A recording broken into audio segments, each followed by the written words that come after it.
आत्ताचा जो धरण साठा आहे तो 32.80 आहे. आपल्याला 1560 MLD पर डे लागतं. म्हणजे 9% हो शिल्लक. 1560 MLD आपल्याला पर डे आपण पाणी वापरतो पुणे शहरासाठी. आणि 1.65 TMC मंथली असते याचा अर्थ. जर आपण पाणी कपात केली एक दिवस आड तर मग साधारण 0.5 MLD TMC आपली डेली पाणी बचत होऊ शकते असं त्यांचं एक म्हणणं होतं. पण आपला IMDचा फोरकास्ट साठी आपण थांबूया आणि मग बघूया कसं करता येतं. IMDचा फोरकास्ट आत्ताचा असा आहे की 92% सरासरी पाऊस पडेल, परंतु तो पाऊस लांबणीवर आहे असं त्यांचं म्हणणं आहे की जुलैच्या नंतर. म्हणून मग CM ऑफिस कडनं असं एक निर्देश होते की आपण पाण्याचा एक अंदाज घ्या.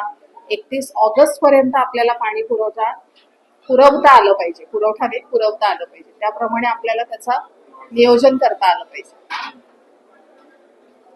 आता हे सगळे निर्णय घेत असताना मी त्यांना गेल्या 5 वर्षाचे जे काही पाणी साठा होता आणि त्यांचं दरवेळेला ते म्हणजे दरवर्षी 1 मे ही त्यांची तारीख असते. 1 मेला धरण साठा ते कॅल्क्युलेट करतात.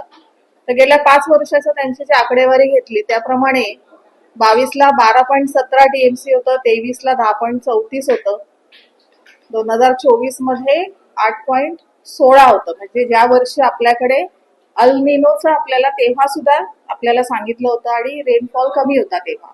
मग 8.16 असताना आपण 2024 मध्ये पाण्याची कपात केली होती. एक दिवस आड आपण पाणी सगळीकडे देत होतो. 2025 मध्ये 8.89 होता तरी आपण पाणी कपात केलं नाही. 2026 म्हणजे आत्ता 10.13 शिल्लक आहे TMC.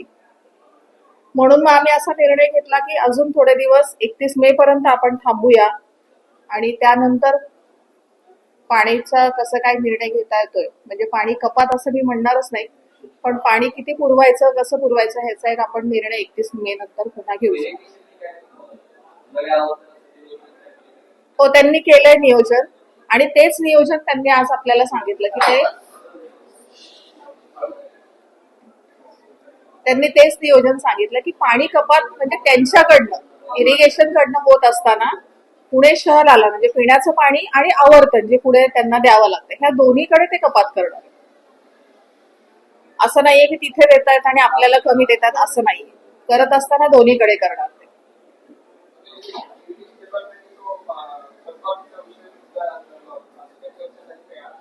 त्यांनी आज विषय काढला होता पण मी त्यांना म्हणाले की तो वेगळा विषय घेऊन आपल्याला त्याची बैठक घ्यावी लागेल. काही माहिती मी त्यांच्याकडे मागवली आहे की आपण त्यांचं असं म्हणणं होतं की म्हणजे आपल्या आयुक्तांचं असं म्हणणं आहे की 1.60 TMC आपण त्यांच्याकडे मागितलं होतं गावं समाविष्ट झाल्यानंतर साधारण 6 वर्षापूर्वी.